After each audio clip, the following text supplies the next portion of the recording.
On se cherche. Mais où vous êtes donc? Ah, vous êtes là. Bonjour. Et on essaye ensemble de trouver des petits moments de joie. Dans les psaumes, il est marqué que on doit servir le Seigneur avec joie. Et le terme, c'est travailler avec le Seigneur pour trouver de la joie. Et je crois qu'en ce moment, c'est des petits moments comme ça où on peut essayer de trouver des moments de joie. Bonjour. Bonjour.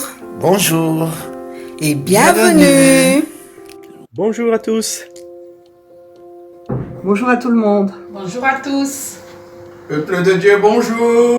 Bonjour à tous. J'espère que vous allez bien. Allez, je vous fais de gros bisous et bon dimanche à vous. Bonjour. Bonjour. Bonjour tout le monde.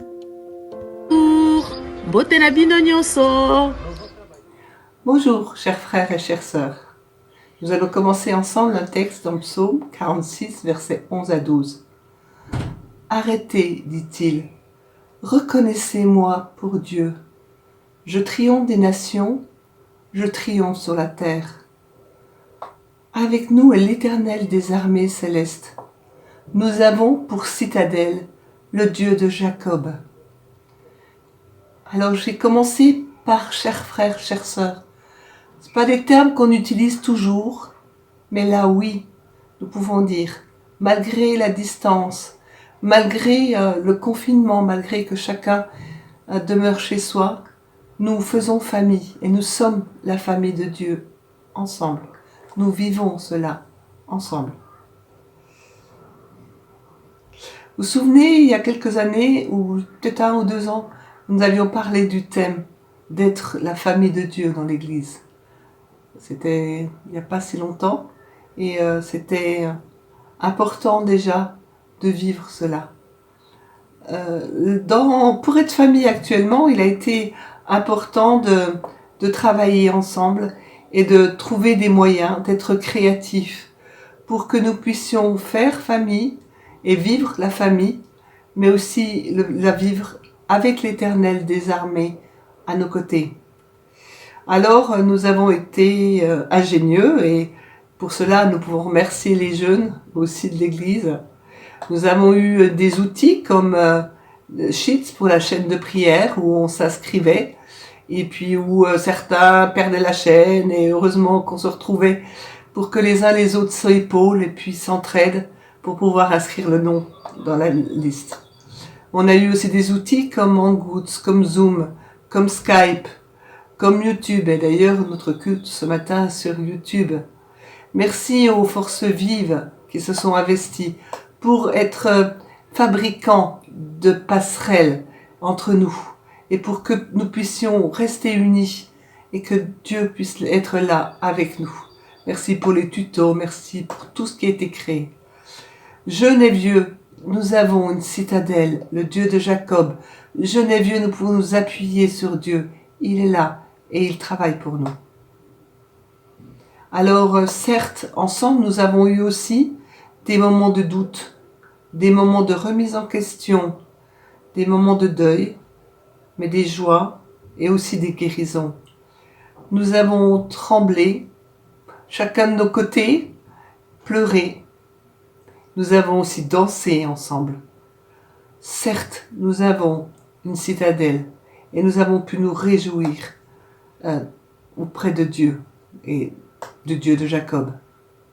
Alors, quelle a été cette source qui a décliné, qui nous a fait rentrer dans ce confinement? C'est quelque chose d'infiniment petit, de 60 à 220 nanomètres, le coronavirus, quelque chose de très minuscule qui a dû nous arrêter et arrêter notre course folle, arrêter nos activités ou nos courses, nos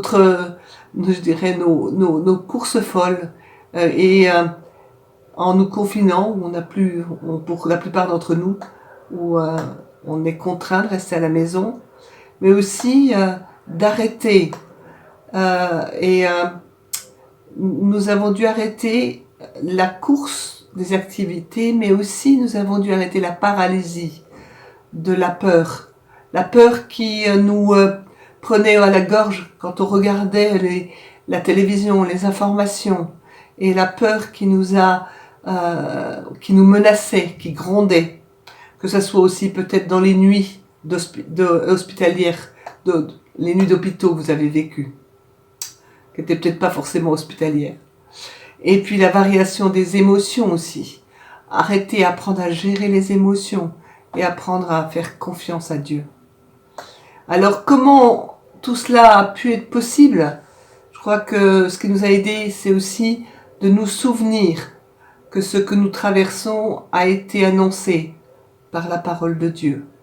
Que c'est pas quelque chose pour Dieu qui était inimaginable. On peut lire dans Luc des passages par rapport aux épidémies, par rapport à même des épidémies au niveau mondial.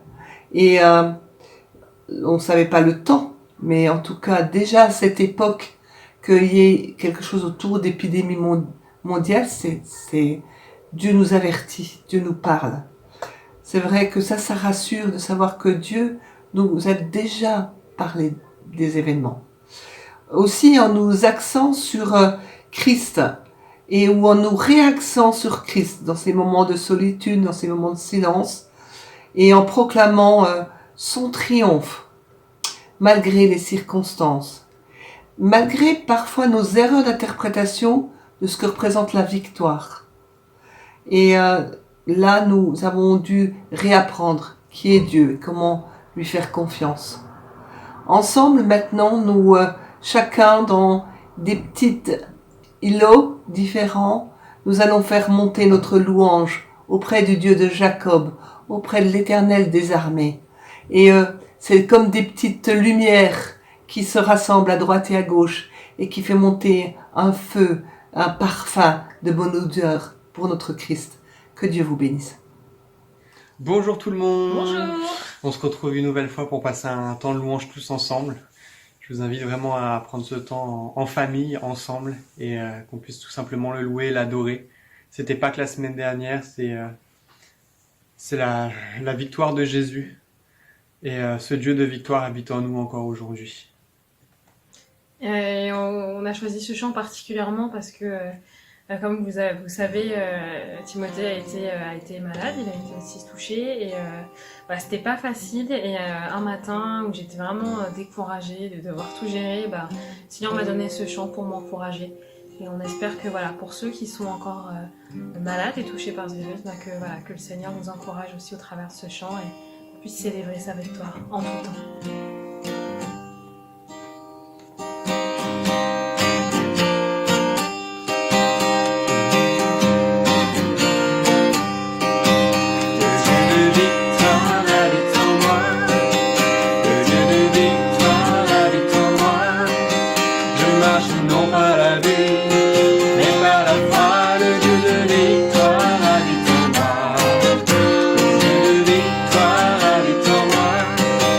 Le Dieu de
notre Dieu puissant qui a vaincu la mort, qui est victorieux. Alors qu'on puisse le chanter, notre Dieu est puissant, il a vaincu la mort.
Vaincu la mort, oui, il vit, mon Dieu est puissant, en son nom, j'ai la victoire, le Seigneur, mon Dieu est puissant, le Seigneur, mon Dieu est puissant, le Seigneur, mon Dieu est puissant.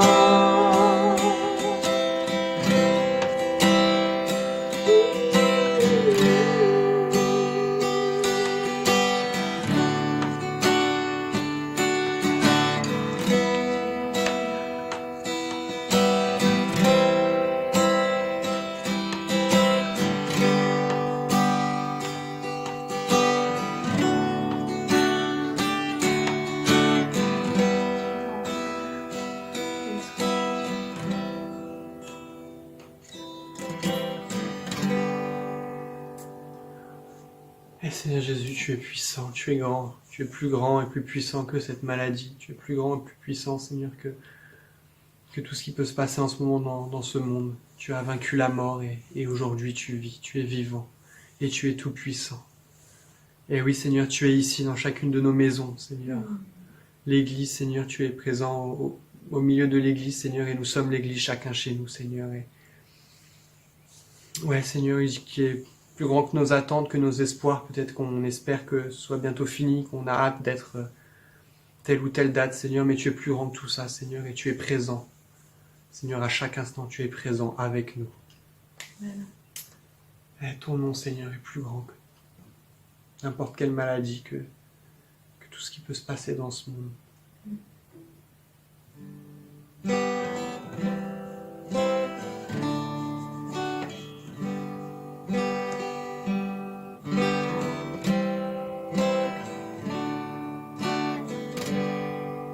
De l'eau beau coucher du soleil, tes splendeurs nous émerveillent, et notre cœur d'enfant répond en glorifiant ton nom, ton nom. Comme une tour aux quatre vents, ton nom nous rend fort à chaque instant, ton nom. Tous les peuples entendent un chant, car aucun autre nom n'est plus grand que ton nom.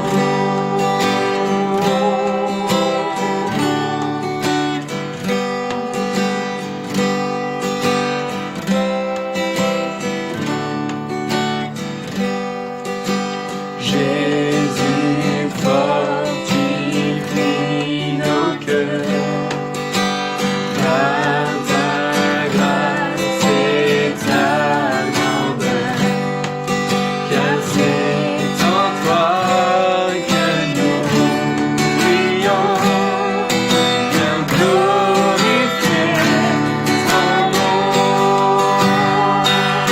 ton nom, comme une tour aux quatre vents, ton nom nous rend fort à chaque instant, ton nom. Tous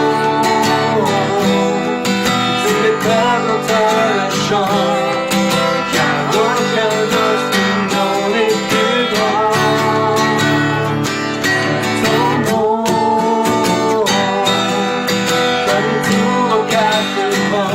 que ton nom.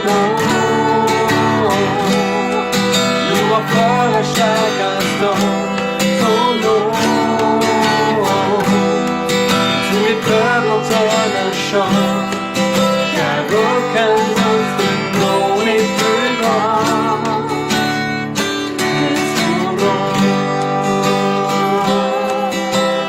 que ton nom.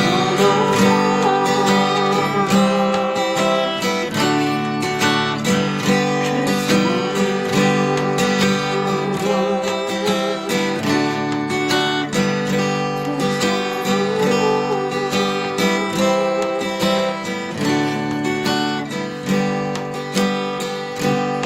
ton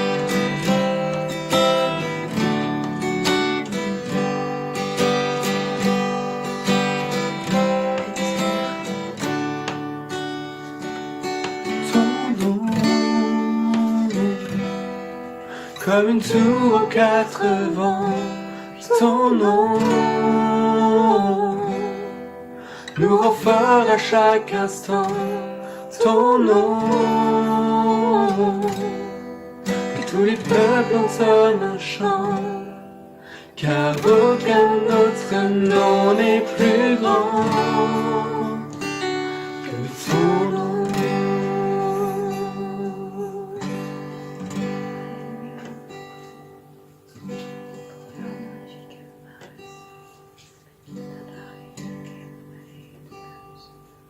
Alléluia. Merci Seigneur parce que tu nous permets de t'appeler par ton nom. Tu t'es montré à nous Seigneur en dévoilant Seigneur ton nom.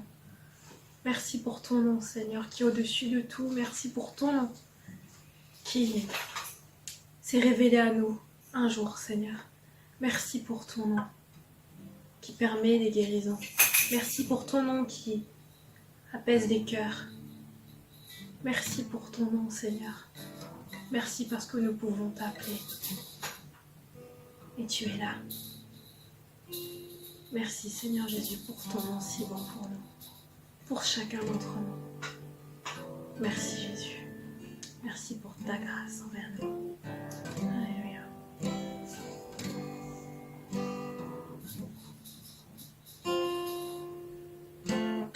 Toi, la lumière qui a vu nos ténèbres, ouvre mes yeux, je veux voir grâce et beauté que mon cœur adore. Rien ne m'inspire après toi. Oui, je te célèbre et je me prosterne. Je veux proclamer ta majesté. En toi tout n'est que grâce, tout est admirable. Dieu, tu es si grand et bon pour moi.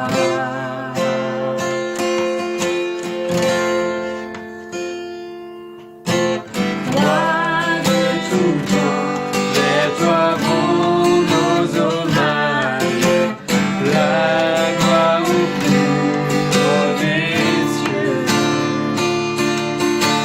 Sur cette terre, tu t'es fait misérable, un vrai petit par amour. Oui, je te célèbre et je me prosterne. Je veux proclamer ta majesté. En toi tout n'est que grâce, tout est admirable. Dieu, tu es si grand et bon pour moi. Oui, je te célèbre et je me prosterne. Je veux proclamer ta majesté. En toi tout n'est que grâce, tout est admirable. Dieu, tu es si grand et bon pour moi. Je ne saurais jamais le Je ne saurais jamais le prix de tout ce que tu as subi. Je ne saurais jamais le prix de tout ce que tu as. Je ne saurais jamais le prix. Je ne saurais jamais le prix de tout ce que tu as subi. Je ne saurais jamais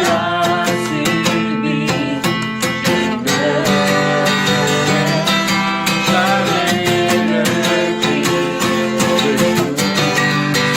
ce que tu as subi. Oui, je te célèbre et je me prosterne. Je veux proclamer ta majesté. En toi tout n'est que grâce, tout est admirable. Dieu, tu es si grand et bon pour moi.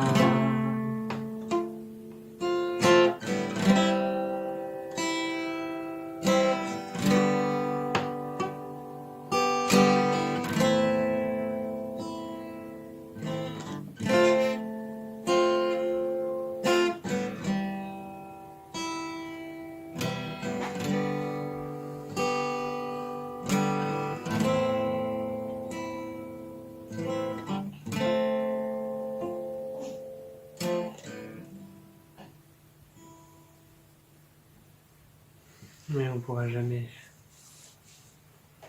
connaître le prix de tout ce qu'il a subi.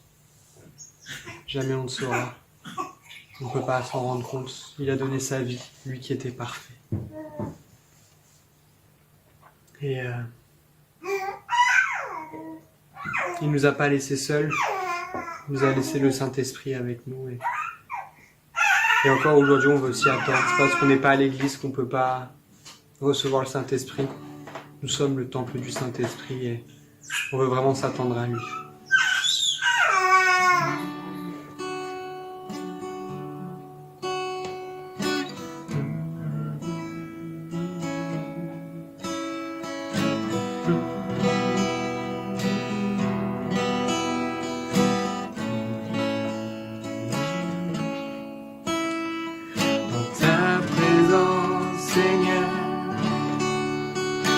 Je m'attends à toi,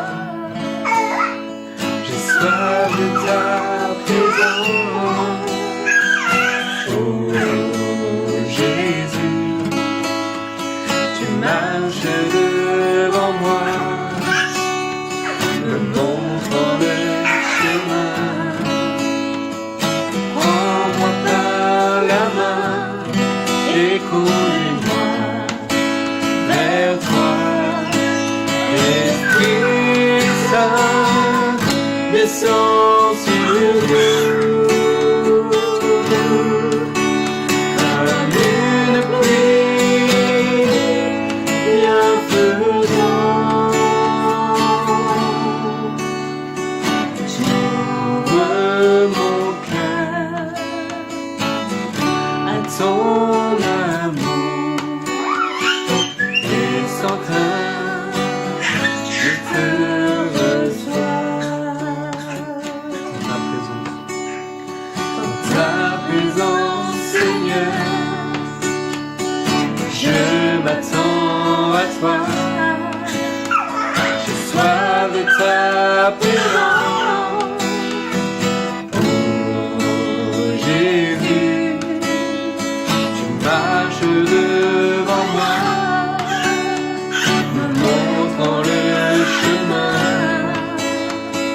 Prends-moi par la main et conduis-moi vers toi. Esprit Saint, descends sur nous comme une pluie bienfaisante.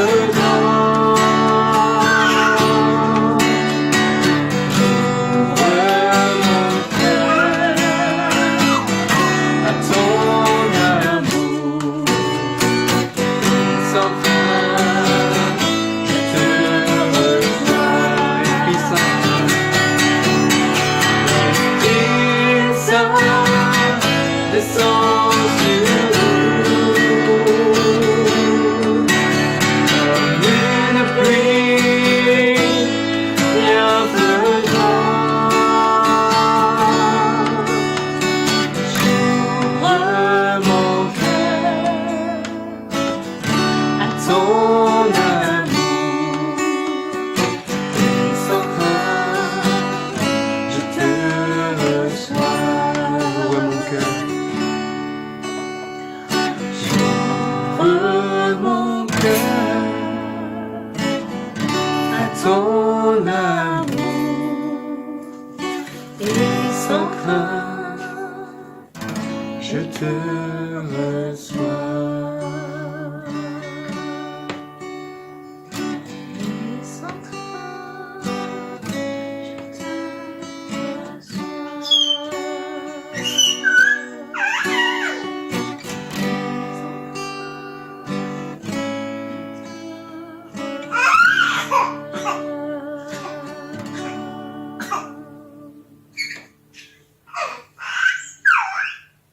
On veut rester sensible à son Esprit Saint, sensible à ce que le Seigneur a à nous dire. Et je vais laisser maintenant Bernard vous enseigner aussi. Et attendez-vous au Seigneur, que ce soit dans la louange, que ce soit dans la prédication à la Sainte Seine. Et il nous montrera le chemin, il nous montre déjà le chemin et juste laissons nous guider par son Saint-Esprit.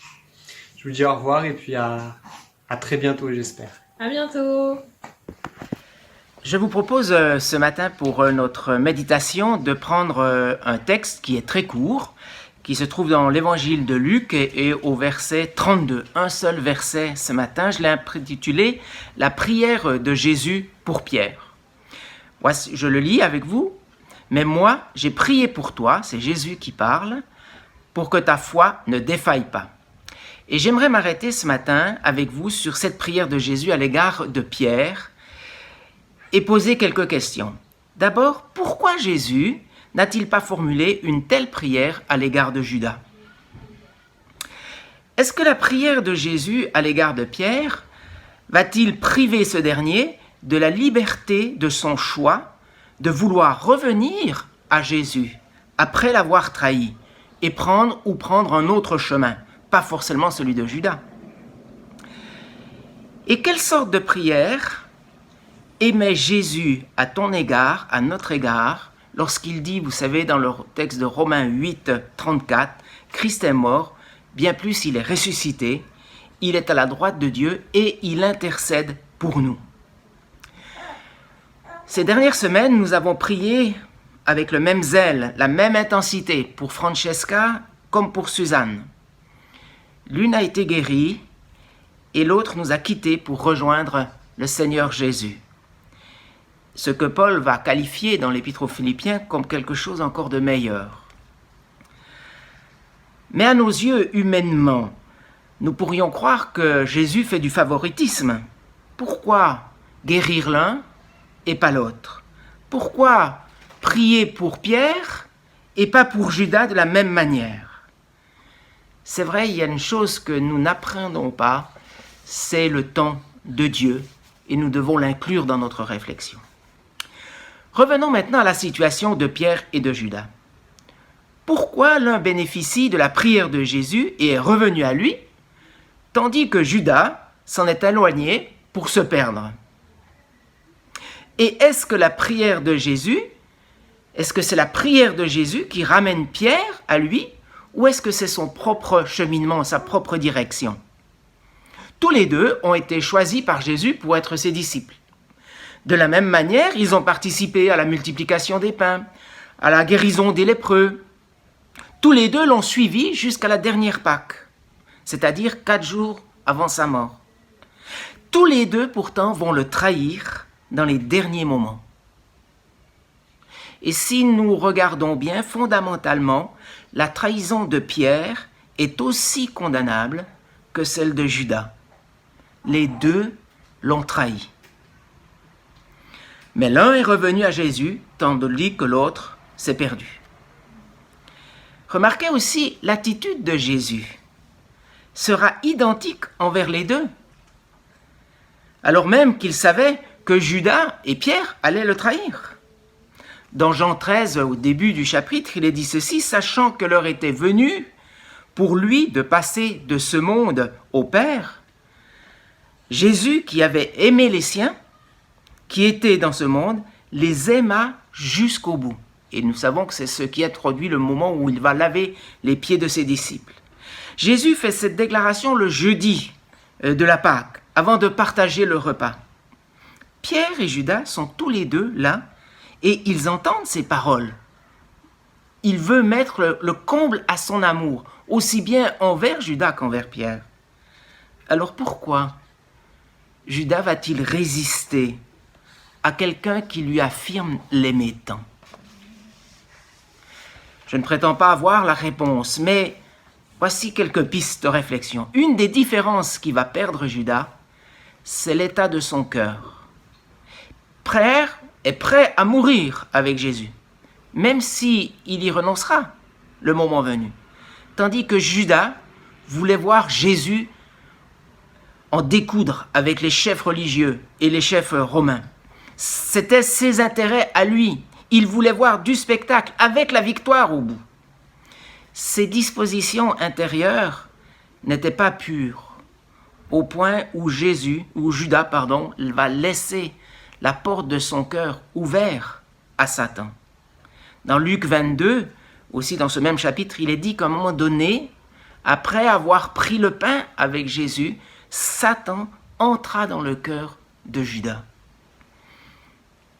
Satan n'a pas forcé la porte du cœur de Judas. C'est lui, par ses motivations, qui l'a laissé entrer. Et là, nous devons faire attention, car nos mauvais désirs peuvent nous entraîner, nous aussi, loin de Dieu. Comme la soif du pouvoir, le désir démesuré des biens de ce monde, l'argent, de vouloir réussir à tout prix, au mépris des autres, peut nous emmener à ouvrir la porte de notre cœur à celui que nous ne voulons pas, à savoir Satan.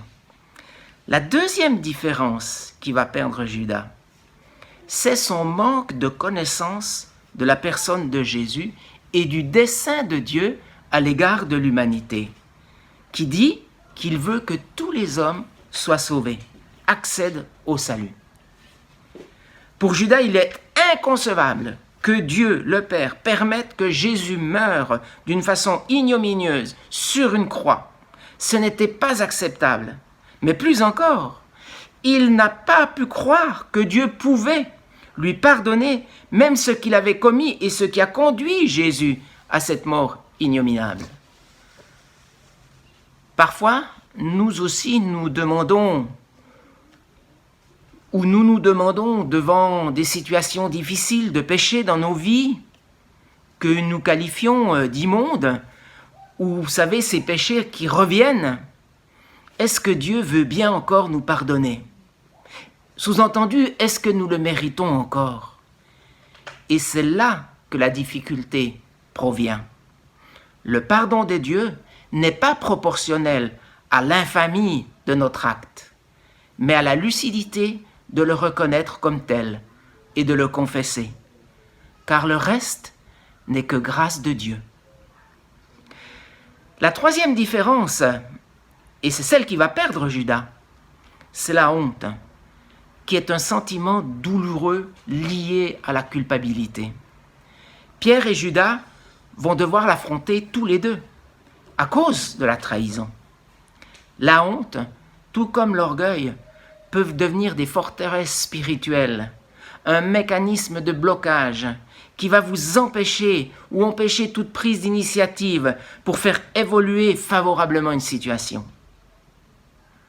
Alors que Jésus nous appelle à venir à lui. Et Matthieu 27, 3 dit, c'est de son remords que Judas va mourir.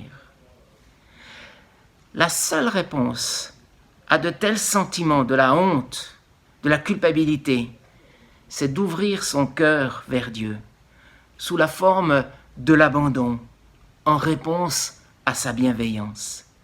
Cette confiance en Dieu retrouvée ou dépassée aurait été suffisante pour détacher le fardeau qui pesait sur les épaules de Judas et lui donner du courage et continuer à vivre avec les disciples. Le psaume 25, le verset 3 dit « Aucun de ceux qui s'attachent à toi, sous-entendu à Dieu, ne connaîtra jamais la honte. » Alors, ne laissons pas le péché nous enfermer, car il conduit à la mort, à coup sûr, tandis que suivre Jésus conduit à la vie, à cause du pardon. Venons-en maintenant au rôle de la prière de Jésus à l'égard de Pierre. Il dit « J'ai prié pour toi afin que ta foi ne défaille pas ». Sous-entendu que la foi est indispensable à une quelconque vie spirituelle. En Luc 22, 31, Jésus semble révéler pourquoi il a prié spécifiquement de cette façon pour Pierre. Souvenez-vous de ce texte où il est dit « Simon, Simon, Satan vous a réclamé pour vous passer au crible comme le blé pour la séparer de la balle. » Ce que nous appelons épreuve dans nos vies, tout ou partie, provient de cette même affirmation. Satan cherche à nous entraîner à sa suite, par la tentation, afin de nous faire renoncer à la grâce de Dieu qui est le salut. Il avait réussi de détourner de cette manière-là Judas, et maintenant il s'en prend aux autres disciples et à Pierre. Remarquez, dans sa prière, Jésus ne prie pas contre Satan, dans ce cas-ci, alors qu'il est l'instigateur de ce qui va se produire dans la vie de Pierre. Souvenez-vous, comme dans la vie de Job. Par contre, Jésus prie pour la foi de Pierre, car c'est elle qui va faire la différence, même si elle en prend un coup, admettons-le. Jésus ne s'interpose pas non plus entre Satan et Pierre, comme pour arrêter une dispute. Jésus veut que Pierre exerce sa foi, celle qu'il la sienne, pour qu'elle grandisse et qu'il fasse lui-même face et qu'il en sorte vainqueur. Pierre ne comprend pas la démarche de Jésus, car il affirme être prêt à mourir avec lui. Mais en fait, Pierre connaît mal son cœur. Et c'est Jésus qui va le lui révéler, lorsqu'il va lui dire, avant même que le coq chante, « Tu m'auras renié 3 fois, ou d'y avoir nié me connaître. » Mais cette prière de Jésus, plus tard, sera le vrai secours pour Pierre. Pourquoi ? Elle va permettre à Pierre de revenir à Jésus, même après l'avoir trahi, car elle traduit les intentions du cœur de Jésus à son égard. Sous-entendu qu'il va continuer de l'aimer. Et réfléchissons, la prière n'est pas faite pour forcer ni les personnes ni Dieu à agir, et la prière n'enferme pas, mais pour maintenir une relation juste qui donne aux uns et aux autres de pouvoir agir librement. Elle est la base d'une vraie communion. La prière de Jésus n'a pas évité à Pierre d'être tenté, éprouvé et vaincu, mais la prière de Jésus a maintenu la relation, la communion entre Pierre et Dieu lui-même. Ce qui permettra à Pierre, plus tard, de rester parmi les disciples et de revenir aux pieds de Jésus après la résurrection. Quand on se chipote avec quelqu'un, mais qu'on sait que fondamentalement cette personne nous aime, c'est ça qui nous aide à revenir vers l'autre. Et c'est exactement ce qui s'est passé pour Pierre et ce qui s'est passé pour le fils prodigue. Il connaissait le cœur de son père qui ne le rejetterait pas. Alors, il décide de rentrer à la maison. Romains 8, 34 affirme que Christ est ressuscité et il intercède pour nous. Que demande Jésus à notre Père, à son Père, pour toi, pour nous? D'après le contexte, c'est le même que celui de Pierre. Garder la foi en Dieu afin d'achever notre course terrestre avec l'assurance du salut.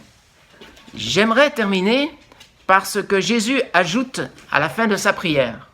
« Et toi, le jour où tu seras revenu à moi, affermis tes frères. » Jésus a foi.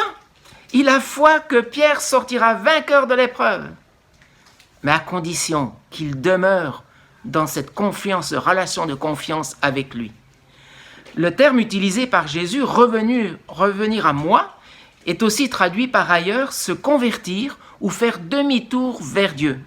Ce qui nous montre ce qui allait se passer dans le cœur de Pierre et dans quelle déchéance il allait être lui-même. Ce n'était pas juste une petite épreuve sur laquelle on peut fermer les yeux. Il dira, alors après que tu sois revenu, affermis tes frères. Jésus va préciser la mission qu'il confie à Pierre, ce qu'il avait déjà dit dans Matthieu 17.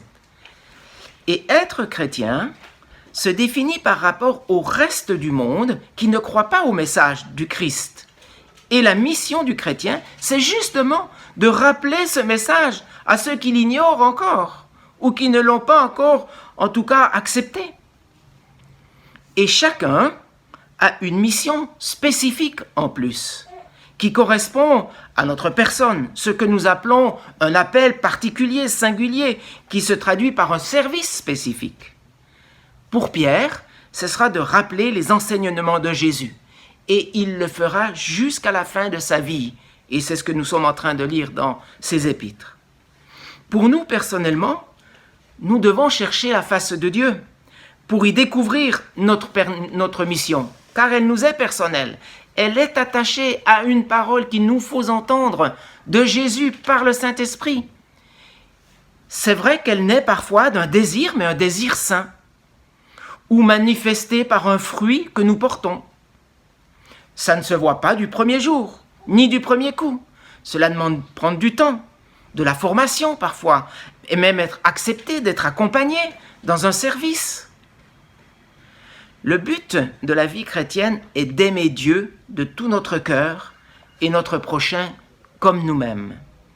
Et il est accompagné d'un service, dans le sens d'une mission que chacun est appelé à accomplir.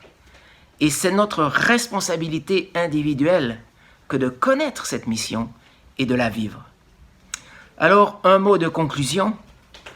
Jésus a prié pour Pierre, comme il prie pour tout un chacun qui l'aime et se confie en lui, afin de garder une vraie et bonne communion avec lui. Alors, le texte dit que gardons les yeux fixés sur Jésus, dont notre foi dépend du commencement jusqu'à la fin. Débarrassons-nous de tous les fardeaux qui alourdissent notre marche, en particulier celui du péché, qui s'accroche si facilement à nous, et courons résolument la course qui nous est proposée en Jésus. Et vous avez reconnu le texte aux Hébreux. Et si maintenant, après avoir écouté ce message, vous désirez entrer en contact avec quelqu'un et besoin de prière pour vous aider à discerner dans votre propre vie, nous nous tenons à votre disposition et il vous suffit de cliquer sous l'onglet au-dessous de cette vidéo et de laisser vos coordonnées et on vous rappellera rapidement. Maintenant, je vous invite à vous préparer pour la Sainte Seine et c'est André qui va nous conduire. Bonjour à toutes, bonjour à tous, chers frères et sœurs en Christ. Voici venu le moment pour partager le repas du Seigneur. Pour ce temps de Sainte Seine, Jésus nous invite à être encouragés les uns les autres dans les actions que nous entreprenons pour faire vivre son Église. Diverses actions sont entreprises par les uns et les autres et Jésus nous encourage à les poursuivre pour que son œuvre persiste et perdure. Dans Luc 6, du verset 46 au verset 49, je résume les versets, Jésus ne nous a jamais caché que les siens rencontreraient bien des orages au cours de leur vie terrestre. Quand on parle des siens, c'est vous et moi. Les difficultés, les problèmes, il y en aura. Mais si les fondements de notre foi sont ancrés solidement sur le rocher, nous ne serons pas ébranlés. Car Jésus est à nos côtés pour nous aider à traverser chaque tempête. Et en ce moment, Jésus nous aide à traverser chaque tempête. Dans Matthieu 28, au verset 20, Jésus dit, et c'est Jésus qui parle, « Je suis avec vous tous les jours jusqu'à la fin du monde. » Quelle déclaration d'amour! Je suis avec vous tous les jours, bien-aimés dans le Seigneur. Tous les jours, Jésus est avec nous. Souvenez-vous, quand Jésus a demandé aux disciples de monter dans la barque pour rejoindre l'autre rive, le récit que vous trouverez dans Matthieu chapitre 14 du verset 22 au verset 33, Jésus resta seul, il gravit la montagne pour prier. La Bible déclare, le soir venu, il marcha sur l'eau pour rejoindre les disciples qui traversaient avec la barque. Les eaux de la mer de Galilée s'agitaient et le vent soufflait. Les disciples, voyant Jésus marcher sur l'eau, ils étaient bouleversés, terrifiés. Ils pensaient avoir vu un fantôme alors qu'ils étaient avec Jésus quelques heures auparavant. Ils ne s'imaginaient pas voir Jésus marcher sur l'eau. Jésus les a rassurés. N'ayez pas peur. Et Jésus vous dit aussi ce matin, aujourd'hui, n'ayez pas peur, frères et sœurs. Pierre, l'apôtre Pierre, dit au Seigneur, « Seigneur, est-ce que je peux marcher sur l'eau pour te rejoindre ?» Jésus lui répondit, « Viens. » Pierre commença à marcher sur l'eau, mais il prit peur, effrayé. Il commença à sombrer parce qu'il a douté. Pierre s'écrie, « Seigneur, sauve-moi !» Aussitôt, Jésus lui tendit la main et le saisit. Bien-aimé dans le Seigneur, Jésus te tend encore la main ce matin. Malgré nos angoisses, malgré nos difficultés, malgré nos doutes, malgré nos imperfections, Jésus nous tend la main encore aujourd'hui, encore et encore. Et par sa main tendue, Jésus nous invite à participer à sa table, à ce repas fraternel, en se souvenant qu'il est à nos côtés jusqu'à la fin du monde, c'est lui qui le déclare. Ainsi, pour prendre ce repas, pour participer à cette table sainte, j'invite mon épouse Godelive à se joindre à moi, se joindre à nous, pour ce moment de Sainte Seine et de pouvoir prier pour ces éléments. Merci Godelive. Et avant de prendre ces éléments, je veux lire un texte dans Marc, au chapitre 14, du verset 22 au verset 25. Pendant qu'ils mangeaient, Jésus prit du pain, et après avoir rendu grâce, il le rompit et leur donna en disant, « Prenez, ceci est mon corps. » Il prit ensuite une coupe, et après avoir rendu grâce, il la leur donna, et ils en burent tous. Et il leur dit, « Ceci est mon sang, le sang de l'alliance qui est répandu pour plusieurs. Je vous le dis en vérité, je ne boirai plus jamais du fruit de la vigne, jusqu'au jour où je le boirai nouveau dans le royaume de Dieu. » Parole du Seigneur, merci. Godelive, si tu veux bien prier pour le corps et le sang de Christ, je te remercie. Prions. Merci Seigneur pour ces éléments.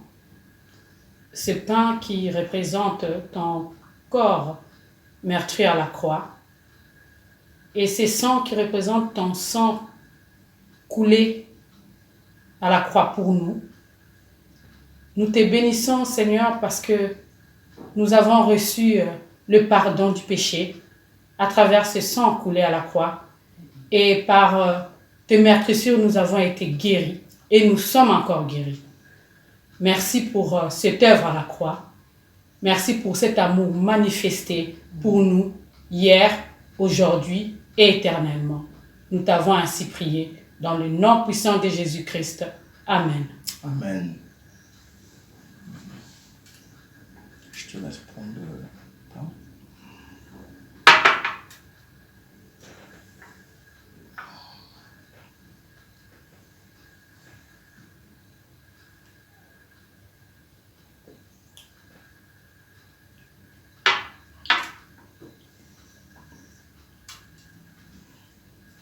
Merci Seigneur pour ce temps que nous avons passé dans le partage de la Sainte Seine.